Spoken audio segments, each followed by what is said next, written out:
Hey, Side Destiny crew, Kyle Spreedy's here. Thanks for joining me for another Side Destiny daily dose.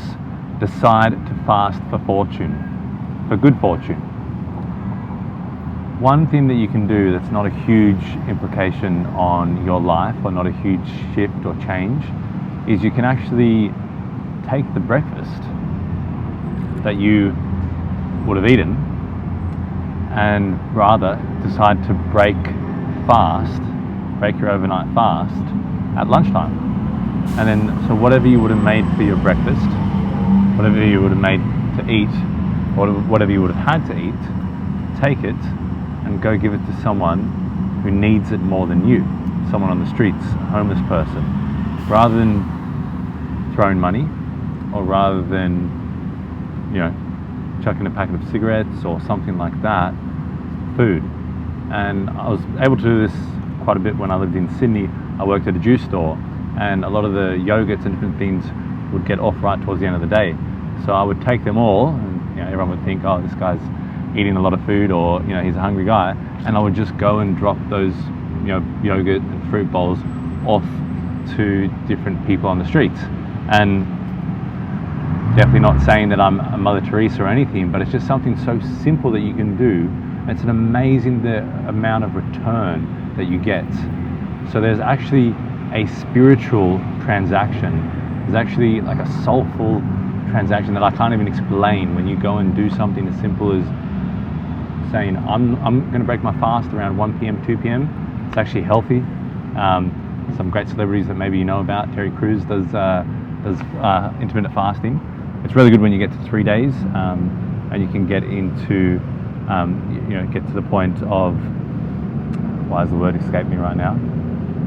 But you get to the point where you're damaged and deadly to your health souls can be eaten, and your body actually gets rid of them over time. So that's the 3-day fast, and obviously you look at it with the person that you trust with your health, and make those decisions for yourself.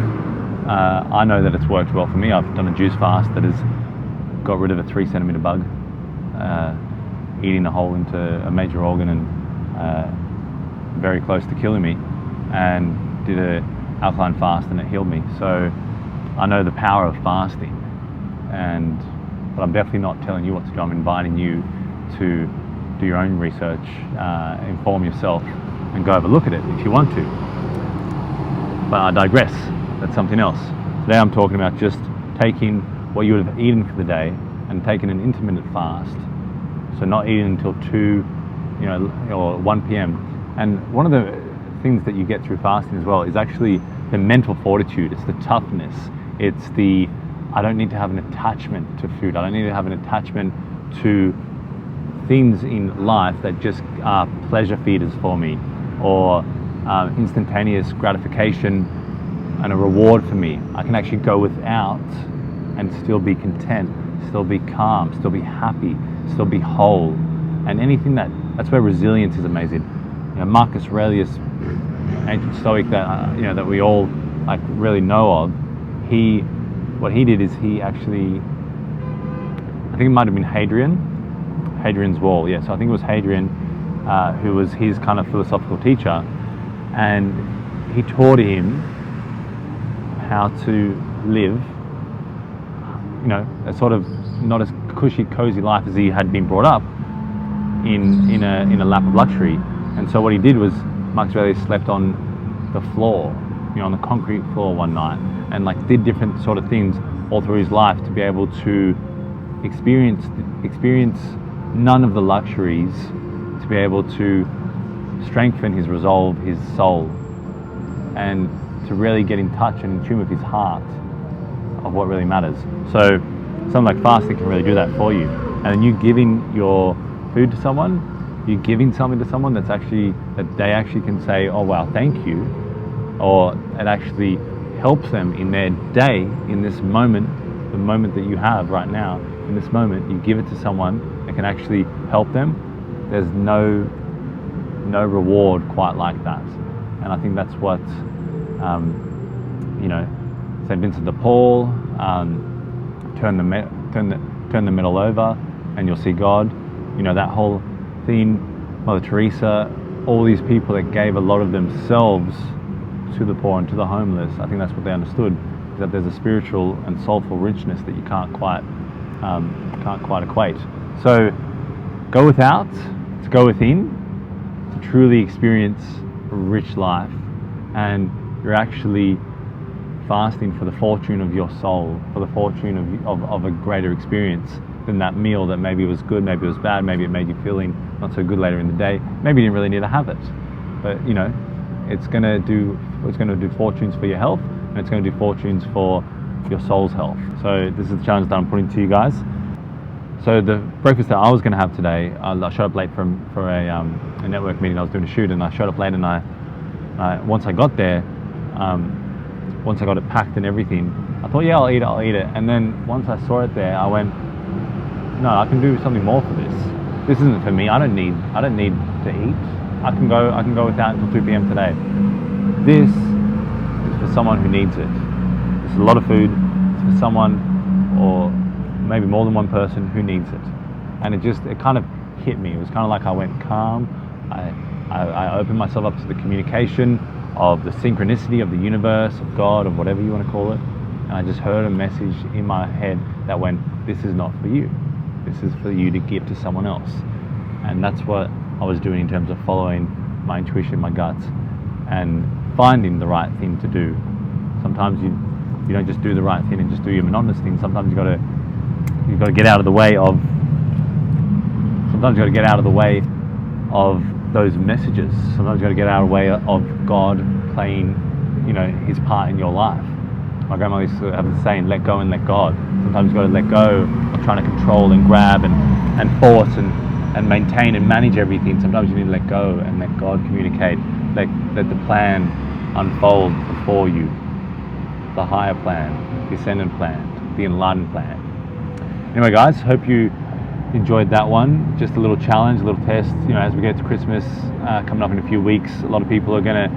I think Australia is one of the second most wasteful country in the world when it comes to food, which is pretty incredible. So just think of that when you're having big meals, when you're having big food. Who else can I look out for? Who else can I kind of consider? If I'm thinking of community and what my community of family and friends and business colleagues and so on have given to me, can I think of the community out there on the street? Can I think of people who might need a bit of our turkey? That's the question that I want you guys to ask this Christmas and going forth into the new year. What things are you contributing towards? Not just throwing some money at some company, hoping that it goes to the right people. What things are you actually physically doing, physically creating, physically serving other people with? It's something that I have to challenge myself with and question myself and constantly get out of my comfort zone and do things that I'm uncomfortable with doing. And I'm putting the challenge onto you as well, because I'm just trying to be a good guy like that, I guess. But yeah, anyway, I hope you enjoyed this one. Please share it around with anyone else who you think this might really help. Someone who's trying to think of ideas of different ways to reach the community. Maybe someone who's got a real giving heart, but maybe they've become really selfish and self-centered lately. I think one of the greatest ways to get out of this fear and this tyrannical, disaster, fearful brain and come to a calm, composed, stature and frame in your life is to go within,